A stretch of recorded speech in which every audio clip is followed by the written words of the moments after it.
बढ़ते खबरों में आगे बड़ी खबर आपको बताते चले, महाराष्ट्र साइबर ने फेयर प्ले ऐप पर आईपीएल 2023 की अवैध स्ट्रीमिंग के संबंध में अभिनेता तमन्ना भाटिया को पूछताछ के लिए बुलाया है, जिसमें वायाकॉम को करोड़ों रुपए का नुकसान हुआ है और उन्हें 29 अप्रैल को महाराष्ट्र साइबर के सामने पेश होने के लिए कहा गया है। इस सिलसिले में अभिनेता संजय दत्त को भी 23 अप्रैल को तलब किया गया था, लेकिन वे पेश नहीं हुए। तो ये बड़ी जानकारी आपको दे रहे, जहां महाराष्ट्र साइबर के फेयर प्ले ऐप पर आईपीएल 2023 की अवैध स्ट्रीमिंग के संबंध में अभिनेता तमन्ना भाटिया को पूछताछ के लिए बुलाया गया। खबर पर अधिक अपडेट के साथ संवाददाता अभिषेक हमारे साथ जुड़ गए। अभिषेक, तमन्ना भाटिया की क्या मुश्किलें यहां पर बढ़ती हुई नजर आ रही है? बिल्कुल जाहिर सी बात, तमन्ना भाटिया की मुश्किलें बिल्कुल बढ़ती हुई नजर आ रही है। 29 अप्रैल को जब उन्हें बुलाया गया है पूछताछ के लिए, साइबर सेल की टीम उनसे पूछताछ करेगी तो और तमाम खुलासे होंगे। लेकिन देखिए, मामला जो आपको समझा दूं दर्शकों के लिए कि मामला 2023 का जो आईपीएल था उसकी स्ट्रीमिंग को लेकर है।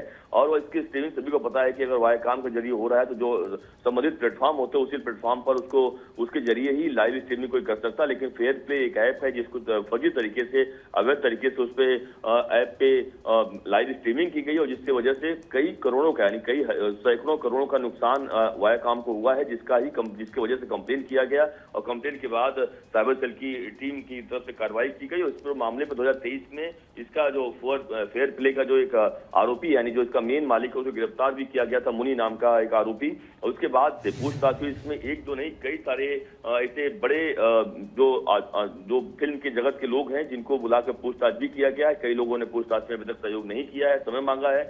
संजय दत्त को बुलाया गया था, उन्होंने समय मांगा है, लेकिन इसके अलावा कई और ऐसे फिल्मी सितारे हैं जिनको बुलाकर पूछताछ किया गया। तो रैपर बादशाह की बात करें, रैपर बादशाह का भी नाम इसमें शामिल है। उसके अलावा अन्य लोगों का सबसे खास बात बता दूं आपको कि इसमें एक दो नहीं, करीबन अगर मैं पैसों की बात करूं तो फेयर प्ले के जरिए करीबन 25 लाख रुपए मिले थे, संजय दत्त को मिले थे, जो जानकारी है। जबकि जैकलिन फर्नांडीज को 2 करोड़ रुपए के आसपास मिले थे और बादशाह को मिले थे करीबन 6.5 करोड़ रुपए वीडियो बनाने के लिए। तो समझिए इस तरीके से आखिरकार पैसा कहाँ आया। और आईपीएल जानकारी जो मिली है इस पर मामले पर पुलिस को, कि इस पर मामले पर कहीं न कहीं इन लोगों को पता था, यानी जो फिल्मी सितारे हैं इनको पता था कि गलत तरीके से इसमें प्रमोट करना है और इलीगल है, और इसके बावजूद इन लोगों ने प्रमोट किया। इसलिए यह भी एक पुलिस को देखना होगा क्या इन्हें आरोपी बनाती है या फिर विटनेस बनाती है, यह आने वाले समय पता चलेगा। लेकिन जरूर एक बड़ा मामला इस पर मामले पर चल रहा है, जो महाराष्ट्र साइबर सेल जांच पड़ताल कर रही है। और बिल्कुल देखिए, इस पूरे मामले में पुलिस को इस मामले में जांच के दौरान ये भी पता चला कि अलग अलग देश से पैसे आए, साथ ही साथ देखिए पाकिस्तान कनेक्शन, हर महीने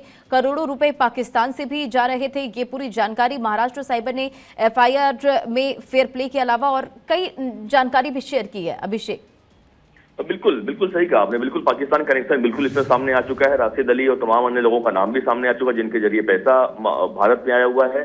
और यही कारण है कि ये पूरे मामले पर बड़ी कार्रवाई हो रही है। और चूंकि कंप्लेन हुई है उस हिसाब से, और जाहिर सी बात है दूसरे देश का कनेक्शन, इसका मतलब क्या कि हवाला का पैसा आ रहा है, आतंकी कनेक्शन कुछ है क्या इसमें, इस तमाम एंगल्स पर पुलिस जांच पड़ताल कर रही है। क्योंकि अपने आप में वास्तव में गंभीर मामला है। और जिस तरीके से इलीगल तरीके से लाइव स्ट्रीमिंग करना, जिसको कॉपीराइट का उल्लंघन करना कहा जाता है, वो करना थे, तमाम चीजों पर बड़ा मामला है। और इसीलिए साइबर सेल की टीम बड़े ही गहन तरीके से जांच पड़ताल कर रही है।